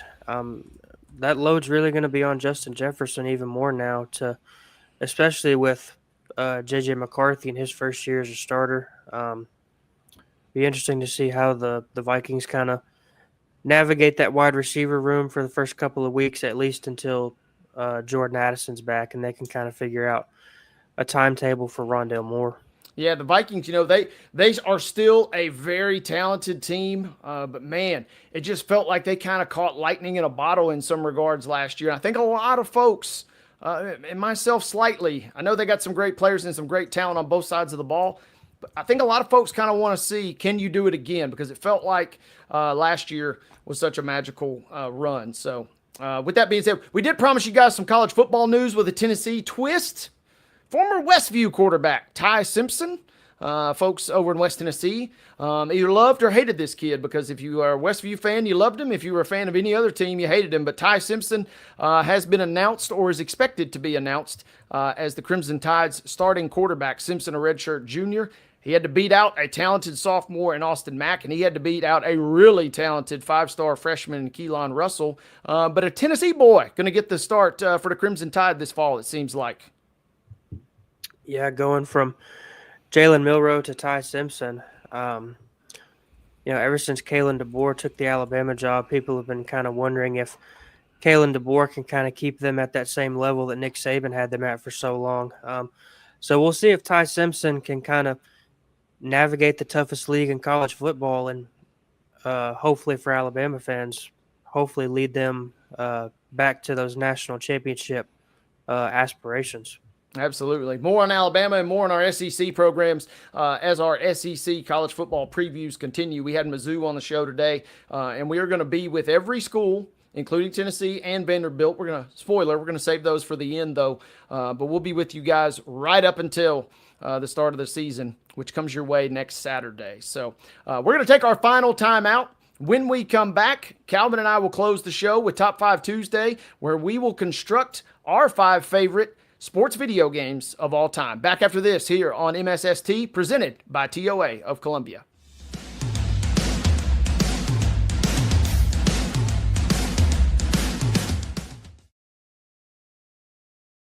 Being in Tennessee, we wanted to try to keep it as local as possible, so we have an entire section of our menu that is just dedicated to local whiskeys like Uncle Nearest, Jack Daniels, of course, George Dickel, Nelson Brothers, Greenbrier whiskey, and all of our taps are all local. From 2 o'clock until midnight, we've got food every day for you guys. A good handful of appetizers, some entrees, and a couple salads and things like that. My name is Ethan Kanata. Please come down and see us at the Pick Lobby Bar here at the Omni in Nashville. At Delta Dental of Tennessee, we know our success begins and ends with providing superior quality service, and that includes serving those who need it most. This year, we're celebrating 25 years of giving back to the community we call home. Delta Dental, along with our Smile 180 Foundation, supports Tennessee's dental colleges and oral health education, children's hospitals, free and reduced cost dental clinics, and other like-minded charities. Here's to the next 25 plus years of ensuring healthy smiles. There's a line that links us all. Most of the time, we don't even think about it, but it's everywhere. Illuminating our neighborhoods, empowering our businesses, and helping us to recharge. Whether it comes from our grids, the sun, or a kind heart, we believe in the power of good energy. And as your family and region continue to grow, you can trust that we'll always be there for you. Middle Tennessee Electric, bringing good energy.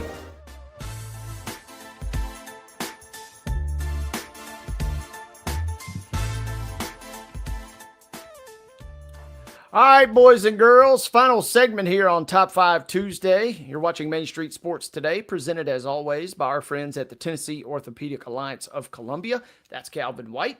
I'm Wade Neely. Calvin and David Wilson back in the saddle tomorrow for Wild and Wacky Wednesday. And making the magic happen, as always, is our producer, Mark Rogers. All right, folks, up next, we promised it, we teased it, we talked about it. It's time to get into Top 5 Tuesday. The Top 5 draft that might cause more rage quits than a game of Madden, folks. It is time to debate the top 5 sports video games. Calvin, I'm going to let you start us off. Don't mess this up. There's a lot of good ones, but there's only a few great ones. You're number one, sir. Yeah. Unfortunately, I am a little too young to get to some of the more iconic ones that you're probably going to have on your list. But I'm going to kick it off. My number one overall is going to be, I'm going to take it before you get to it, NCAA football 14. It was just iconic. It was the last college football game before the one that came out last year. I haven't played the new ones, so I can't speak if it's better than the 2014 one. But the 2014 one is just iconic, having the characters with just their jersey numbers as the kind of the little highlight at the bottom telling you who they were. You just got to play as your favorite school. NCAA 14 football is my number one overall pick. That's a great pick, and it tugs at my heartstrings. From the nostalgia factor. It feels kind of obsolete now, but, even until the last year's game was released, people were still updating rosters and playing that thing. And, man, I got a lot of fond memories of the cover athlete, the one and only Denard Shoelace Robinson. That was my guy for the Wolverines back in the day. That is a good pick by you. And you're right, my list does skew a little bit older. Not that I don't have as much love for some of these current games, but it just feels like some of these were almost perfect back in the day. There's already been an arcade reference on this show. This is maybe the best sports arcade game of all time, at least in my mind. NBA Jam. Give me some quarters, give me Pizza Hut, and let me roll, folks. I will be at the arcade all night long playing NBA Jam. That's my 1-1 here on the top 5. Yeah, you stole NBA Jam from me, so I'm gonna have to find somewhere to fit that in amongst my draft order now. But it wasn't gonna be my number two. My number two is gonna be NCAA basketball 2009. It was the last college basketball game that they made before they had to unfortunately stop making those games. Hopefully, the rumors are true and that game is making a comeback just like the football game did. But as someone someone who has college basketball as their favorite sport, that was one of the most iconic games ever, kind of alongside the college football game. Everybody out there that loves college basketball as much as I do is hoping that they bring that game back. But for right now, I'm going to keep it in my number two hole. Love that pick. Can't go wrong with that. But my number two, I'm going to stay in the time machine here. King Griffey Jr., Major League Baseball. It wasn't a realistic game. They didn't have the licensing rights for anybody other than King Griffey. But that game was so much fun, and the players, you kind of got to know, you could tell who they were, obviously. But give me that on Super Nintendo, and I had so many hours logged on King Griffey Jr. Baseball. Old school game, so much fun. That's my second overall pick. Number three for you. I'm going to go NBA 2K11. It was the first 2K that I remember playing. I believe it was also the first NBA 2K where you could play as Michael Jordan. So that was yeah. That was the one that kind of got me into the 2K franchise when I was little. I've bought almost every NBA 2K game since that release of 2K11. It kind of kicked off my fandom for that game. So I'm going to slide it in my number three hole. Good pick there. Good pick. And yeah, that when the MJ gets introduced, that alone was worth picking up that game, no matter what other updates they came out with. I'm kind of filling out a diverse roster here with this next pick, but I'm going even older school. Didn't even get to play this game a ton until a little bit later, but I referenced you had to blow on the cartridge for the NES back in the day. If the name Bald Bull, Mr. Sandman, and Piston Hurricane mean anything to you, then you will have played Mike Tyson's Punch-Out. That was one of my all-time favorites back in the day, too. And it still kind of holds up if you can get by the 8-bit graphics, believe it or not. So give me Mike Tyson's Punch-Out, number three. Yeah. And then you stole it from me earlier, but I'm still going to slide it into my roster. I'm going to slide NBA Jam in at number four. It was always cool getting on a hot streak with a guy, and you got the fire around the hoop when you jumped up 30 feet in the air to dunk it. One guy on your team would have 30 points and the other would have 0 just because you wanted to dribble it down the court every time and dunk it. So NBA Jam, I'm going to slide it in there at number four. That game was so much fun, and there were so many hidden things in the game. You believe it or not, you could play as Bill Clinton. He was the president when that game came out, and you could, if you knew the right button combo, you could unlock him and do a dunk with old Wild Bill there. So epic game, good pick by you. Up next for me, I'm still filling out the roster here. Man, I got a lot of hours logged on some Tony Hawk Pro Skater back in the day, particularly Tony Hawk Pro Skater number 2. I could play really any of them, and they've remastered both 1 and 2 and now 3 and 4. But give me Tony Hawk's Pro Skater 2 for my fourth pick.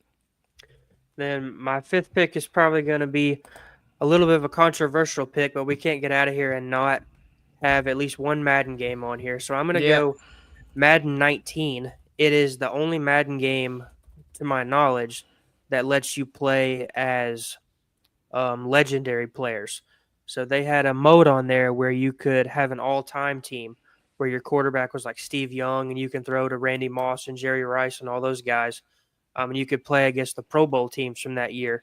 And that was my favorite mode of that game. So just for that, I'm going to slide it in at number 5. Last pick for me. I'm going WCW versus NWO Revenge. Producer Mark Rogers doesn't like me. He wanted Simpsons Wrestling from PS1. But a good list, a fun list. We love our games, and we love you guys for tuning in for Main Street Sports today, presented, as always, by Tennessee Orthopedic Alliance of Columbia. It's been a fun 2 hours. Come back tomorrow and do it all over again. It'll be Calvin and David Wilson here on the program. We'll see you then, folks. Enjoy your Tuesday.